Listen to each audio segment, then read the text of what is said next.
Hi, welcome to Board Gems, my weekly video series in which I cover an older board game gem. And this week, I'm covering a game called Long Shot. And the reason I picked this game this week is because at the time of recording, there's a Kickstarter for a new version of this game, specifically Long Shot, the dice game. So a little bit different. So designed by Chris Handy and was published by Z-Man Games. It's for 3 to 8 players. You probably want close to the middle in that range. 5 is probably the sweet spot, but it still plays 8 fine, and there aren't that many good games that play 8, at least hobby games. Ages 10 and up, which I think is fair. Possibly slightly younger, yeah, could play. And the box, I think, says it takes about an hour, which is probably pretty fair. I'll show you how it plays, then I'll talk more about why it's a gem. To set up the game, place the board on the table between the players, take the 10 horses and set them up behind the start line or the finish line. They're numbered 1 to 10. They don't have to, it doesn't matter what lane they're in. Each horse has a horse card, which is set to the side for now. Players will be able to buy these over the course of the game. The long shot deck is shuffled. Give each player 3 cards, as well as $25, as well as 1 reroll token. The goal of the game is to make money, get paid. You're going to be doing that by betting on the horses, and you can just straight up bet on the horses, but you can also buy horses that you think will do well in the race, and there's payouts for that as well. And over the course of the game, you may make money based on the long shot cards. At the end of the game, 3 horses will finish in the top 3. The game ends immediately when the 3rd horse crosses the finish line. The owners of those horses will get paid out, as well as anyone who bet on those horses. And they add that to any money they still have in their possession at the end of the game, and the most money wins. So before I explain the game, I want to just describe sort of the anatomy of a horse card. At the start of the game, nobody owns a horse, but during the game, players may buy horses, and the cost is in the corner. They range from $10 to $20. The first thing that happens on a player's turn, play is clockwise, is they check the text of the horse, because some of them will have special abilities that give you an extra power during the turn, or for example, give the horse an extra movement. If it's in a certain position in the race, for example, the horse number 2 here, at the beginning of your turn, if it's in last place by himself, you may advance him to the nearest space with at least 1 horse. So at the beginning of your turn, check all the horses you own for their text and see if it kicks in. In addition, each horse has a payout based on whether it wins, places, or shows, finishes first, second, or third. And this is the movement bar. A horse that's owned by a player is more likely to move forward on that player's turn. I'll show you how it works. After you check the text, then that player, the current player, will roll the 2 dice. There's a 10-sided horse die and a 6-sided movement die. The movement die is mostly 1s. There is a 0 and there's a 3. So the player rolls the dice, and the first thing that happens is if the player is not happy with the roll, they may spend their reroll token, their 1 reroll token, to reroll 1 of the 2 dice. They can't reroll both, just 1. They choose which one, and then this token goes out of the game. Each player has 1 of these to use during the game. After they decide whether to use their token or not, then we look at the result, and it'll always be 1 horse and 1 number. In this case, it's horse number 9, and it's a 1. That means that the 9 horse will move forward 1 space. If it was a 3, then the horse would move forward 3 spaces.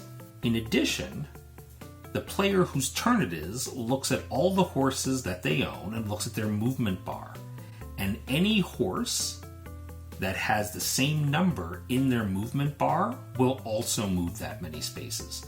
This horse wouldn't, but this horse, for example, if the current player owned horse 10, then on this roll, horse 10 would also move forward 3 spaces. but only if the current player owns that horse. Another player owning this horse, it would not move unless it was their turn. If instead a 0 is rolled, then no horses move. Instead, the player whose turn it is may steal at random a long shot card owned by the player who owns the rolled horse. So whoever owns the 9, the current player steals a card from that player. And if nobody owns the 9, then you just draw it blind from the deck. Then the current player, may do one action, and there are 4 possibilities. You can play a long shot card. The long shot cards will generally allow you to move horses or make money based on certain situations. So this card, for example, choose 2 horses that are not in the no bets area, that's this area, advance each horse 1 space each. So that's an action that you can do, is play a card. Then the card gets discarded. Or you can buy a horse. Once a horse is bought by a player, that player will own the horse for the rest of the game. So you can only buy horses that have not yet been claimed. You simply pay the cost in the corner, and then you put that horse in front of you. You can bet on a horse. Unless you have a long shot card or a horse with a special power that allows you to do something different, normally you can only bet at most $5 on your turn. Of course, on your next turn, you can bet $5 more. You can bet on the same horse or a different horse, but each turn, as an action, you can only bet $5.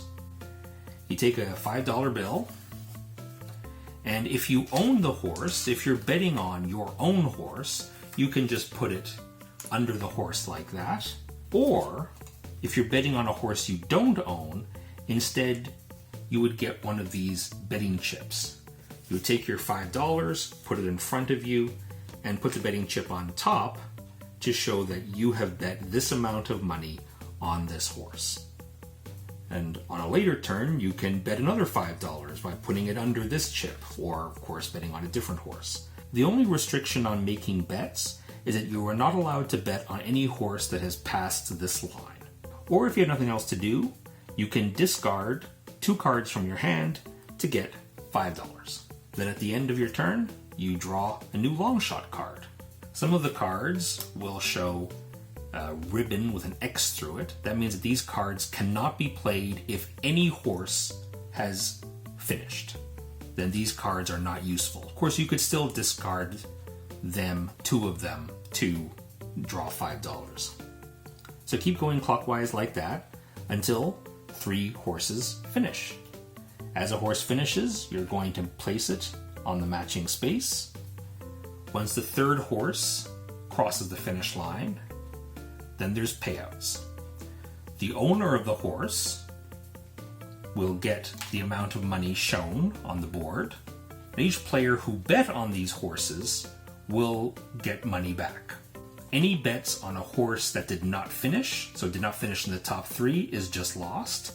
Otherwise, you look at the horse card and there's different betting odds, different payouts based on their position. In this case, horse 10, if it finishes first, pays out 9-1. And add that to whatever money they had left, and the player with the most money wins. That's it. You're ready to play long shot. There's been a number of horse racing games. There's games like Royal Turf, also known as Winner's Circle. You have a game called Horse Fever. You have Turf Master. This is not a rare setting in hobby games, but it's a little bit tricky to represent in a hobby board game form because you can make it a betting game. That's what people often think of as one of the primary kind of parts or things that you would note in a horse race is the betting part. But I find that a lot of hobbyists don't really want like a completely random game where you're just betting on odds. Players want to have at least a little bit of control. And so you also have games in which players own horses, and then it's all moving the horses around, trying to get your horse to win. But then you lose the betting side, which is really one of the reasons why you might pick this setting, is the betting aspect. So long shot goes kind of in an interesting direction, and then it kind of goes in between. You're betting on horses, There's payouts based on whether the horse finishes first, second, or third. Most money wins at the end of the game. That's all pretty much expected. But you can buy a horse. Buying a horse is actually part of the race. You buy a horse mid-race. And if your horse finishes in the top 3, you'll also get a payout. And you're able to manipulate the movements of the horses a little bit through card play. It is at its heart a card game. There's a dice game, you're rolling the dice, moving a horse, but the main decisions that a player makes is through cards. So you got this big deck of cards, like 100 cards or something. They're pretty unique. Most of them are pretty unique, although there's a few different kind of flavors of cards that you come across. Some move horses, some allow you to do a free bet on a horse. You know, some just give you money based on certain situations. Some just give you $5, right? And I will say, actually, I like some of the flavor text. There's not much, but I like, it's not really flavor text. It's the names of the cards really have a lot of flavor. So there's one card which is, it just gives you $5. That's all it does. And the title is something like, hey, Joey, got any money left? Right? So you're picturing asking your friends like to scrounge down to the bottom of his pockets, try to scrounge up that last few bucks so you can place a bet. So little things like that I enjoy. That introduces this unexpected element, right? So with horse racing games, if it's a betting game, primarily it feels too random. And if it's controlled by the players more, then the betting aspect loses a little bit of luster because you don't have that feeling of anything can happen, right? It's a little bit more deterministic, it's a little bit less exciting. So I find Longshot strikes a really nice balance that way. The unexpectedness, yes, it can come a little bit from the dice rolls. I think it's a genius move to have the dice show a number 3 on one side. So normally it's just one move, 3 moves, right? It just jumps ahead. Oh, I didn't expect that, right? And now the race has changed. I really like that. But a lot of the unexpectedness comes from the card play. And I will say that a lot of I won't say a lot, but a number of the cards are kind of duds. At the end of the race, you probably have a lot of cards that'll say something like, move horse 2 1 space, and if you own it, move it 2 spaces.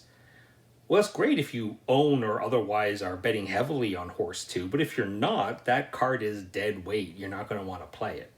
I do like that you can just discard 2 cards to get $5, so it's never, no cards are useless, but it's still more fun to play cards that do things.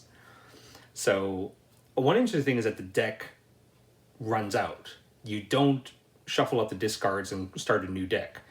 Basically, mostly every race is going to be influenced more or less the same way with a little bit of variability, but most of the cards will have been cycled through by the end of the game, or in fact, all of them might have been by the end of the game.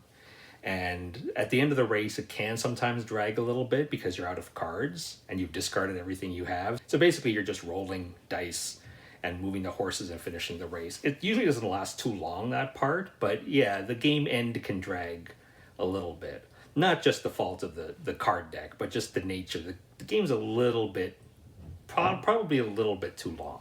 Just a little bit, though. The cards vary wildly, so some cards are good and some cards are bad. Well, there's no cards that are bad. Some cards are just okay, and other cards are quite good. But it never feels unfair. Like, oh, this player keeps getting great cards and I keep getting junk. That doesn't really happen a lot. And everybody's adding a new card on their turn. So you're just cycling through a lot of cards, and so there's a lot of variety. And when you're playing those cards, of course, it influences the race, and the unexpectedness of the horse race comes out through the card play, not just the dice rolls. And I think that's interesting. And it really strikes a nice balance between being just a completely random game where you're just betting on results versus where all the players are completely in control. Because it's a card game, there are a couple of elements which I'm not a big fan of. One is that when you roll a 0 on the die, which is one of the 6 sides, none of the horses move, but you get to steal a card from the player who owns that horse. Okay, it's a little bit of unexpectedness, I guess, right? Oh, I've been hanging on to this card, really hoping that I can play it. I'm setting everything up so I can play this card and get a big payout. And then somebody steals it. It's frustrating. But I just think it's mostly boring, right? I want the horses to move every turn. I honestly, if it were up to me, I would probably just change the 0 to a 1 or a 2 maybe, just a number, and forget about the card stealing aspect entirely. It can change the game up. It's not like broken that way, but the fact that there's can be turns where the horses don't move at all, again, can sometimes cause the game to drag out longer than necessary. It's interesting that you can buy horses during the race. Of course, I guess based on the theme and setting, that doesn't make a lot of sense. But again, you can think of it just like a huge bet, right? Because you have to buy the horse, you're out $10, $15, $20. But if it ends in the first 3 places, you can get a big payout. And first place, the payout is huge. It's $100. That's massive, right? Third place is, I think, 25. Second place is 50. So, like, I get it. I understand why it's scaled the way it's scaled. But still, that player who owns the horse that finishes the race is very often going to win. Which is a little bit, it can feel like a little bit of a downside because, you know, I understand, right? Like, you want first place to matter, you know, you want it to be exciting. But if you're not part of that winning horse, whether through owning it or having a lot of bets on it, you can basically be out of the running. In this game, it's really, really important to kind of play for place, because you're not going to have a lot of control as to whether you finish first or second or third, right? If the person who wins is pretty lucky. There's enough decisions that you can make choices and influence whether you finish, you know, third or fifth, but you're never going to feel like that really one amazing play won you the game in this game. And a lot of that is luck. And like a pure betting game, I don't mind. Like, I picture, like, you go into a situation, you have a certain amount of money, and in the end you come out with a certain amount of money. Or there are games where you're like treasure hunting, right? Or going into a dungeon, right? Getting treasure and getting out, like Dungeon Quest, where you start off with nothing. And in the end, you come out with stuff, right? And in the end, you can say, oh, that person got more out of the dungeon than I did, so they won the game. But I still got all this stuff. I don't feel bad. If this was a real setting, I wouldn't be so unhappy that another person found more than I did. I'd be pretty happy just to find all the stuff that I did, right? I wanted to approach Longshot that way, and it didn't quite work because, of course, you're entering the game with money, and in the end, you're probably going to end up with a lot more money. How you judge your own, like, how well you did is really hard to do. You don't start from nothing and get things.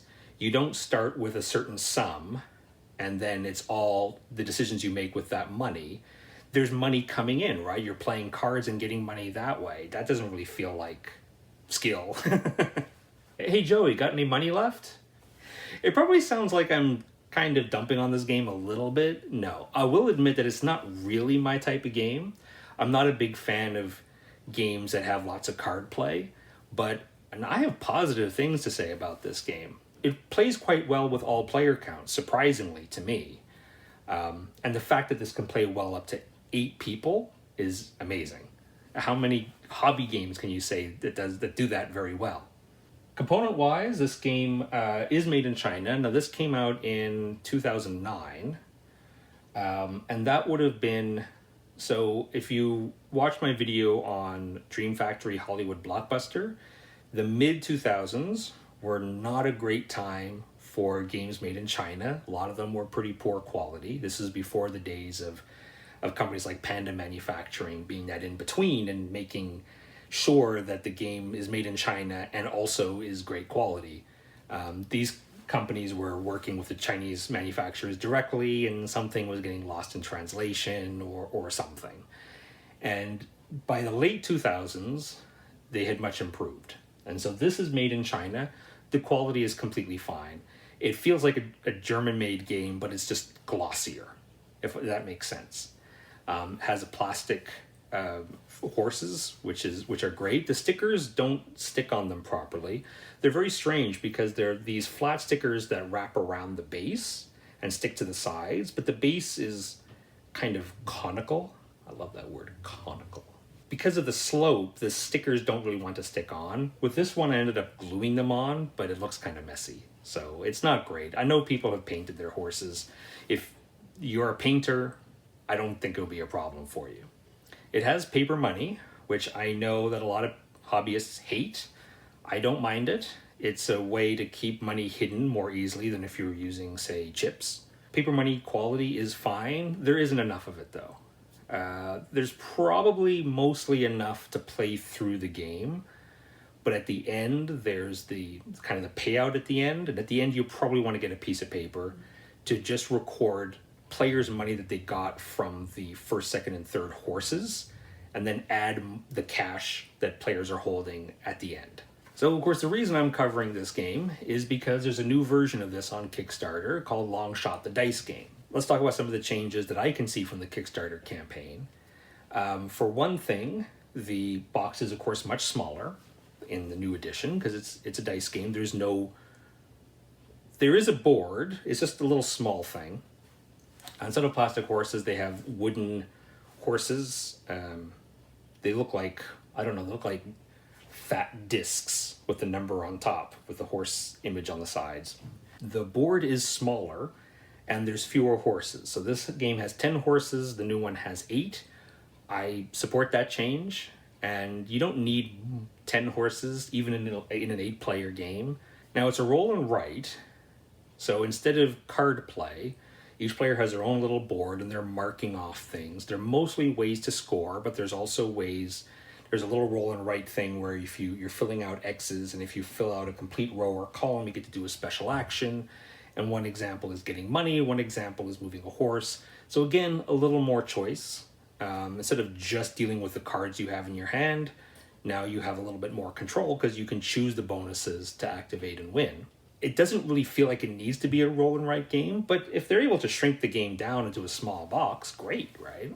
The new version looks a little bit more forgiving than this one. So in this one, first place is massive. Whoever owns the horse that finishes first place is going to be very hard to catch that person. That person is probably going to win. Not necessarily, but it's very likely. In some ways, that makes sense. But, you want there to be a big reward for first place. But it feels like maybe a little bit too much. And that the other players, if they're trying to win, it feels impossible. Or it can feel impossible. Even if it's not in practice, it can feel that way. And of course, only those top 3 horses give any kind of payout at all. In the new version, the benefit for first place relative to, say, third place for owning the horse is a little bit less. So that makes it not quite as huge a thing to win it. But also, all horses that reach past the no bets line will pay out something. So the whole thing looks a little bit more forgiving than this one. But this one might be a little bit more thematic, I suppose. One interesting thing to me is that in this game, the horses move every player turn. So on a player's turn, they roll the dice, the horse move, and then they do an action. Then the next player, horses move, do an action. That does mean, of course, that in an 8-player game, the changes are going to be quite dramatic by the time your turn comes around. To me, the dice game feels like it makes a little bit more sense in that the horses move and then everybody does an action. I guess that potentially could slow the game down a little bit if you're playing with a lot of players. It would be fine if turns were simultaneous, and they almost can be, right? A lot of them are just bonuses, like, if this horse is rolled, I'm going to take this bonus, which will allow me to make bets, later in the game. A lot of things can be done simultaneously, but not all of them. There are things that will move the horses. And so play is done clockwise. But it does make kind of sense that the horses move, and then everybody does an action, and the horses move, everybody does an action. So thematically, everybody's doing actions all at the same time, even if play is actually clockwise. I think it makes sense. I think that's a positive change. And shrinking the board and having fewer horses is definitely a positive if you're going to be making that change anyway. You want to keep that game kind of short. That game, I believe, is shorter than this one. This one's about an hour, even a touch longer. And that one, the Kickstarter, I think says turns look like they'd be super fast. So on your turn, when your turn comes around, you don't have to think about which cards you're going to play. You are simply choosing which boxes to mark. It does mean that it's a bit less of a wild ride, so a little bit more deterministic. That's probably a good thing for most hobbyists. This is a wild ride. You don't know what cards you're going to get. You don't know, what's going to happen. A horse that has a big lead, that lead may dry up and finish fourth. You don't know, which is, of course, true to the theme, right? You don't know what's going to happen in a horse race. There are odds, but anything can happen in a horse race. Like I said, Longshot has an interesting balance of the decision making and the determinism, if I can use that word, for making decisions and knowing that some things are more likely to happen than other things. But chaos is introduced by players who want to influence the race but don't have perfect control on how to influence the race. They can only influence the race based on the cards in their hand. So much more chaos in this game. And again, that fits the setting really well. This is still a great game. I'm not sure I would recommend seeking out a copy when the dice game is coming out. If I were you, if this game sounds interesting, this game is a bit hard to find now. This probably goes for a bit of money. In fact, I think I'll probably sell this one. If you're interested, let me know. But I do know it goes for a fair bit of money now, and I'm not sure it's worth it with the dice game on Kickstarter. So check out the Kickstarter. If you don't like roll and write games, if you like card games, but you are otherwise interested in the Kickstarter, yeah, this is worth checking out. Just be prepared, you might have to pay a bit extra for an aftermarket copy. But otherwise, check out the Kickstarter. The dice game looks really great. Thanks for watching, and remember, older games like Longshot don't stop being good just because dice game versions of them come out. Take care.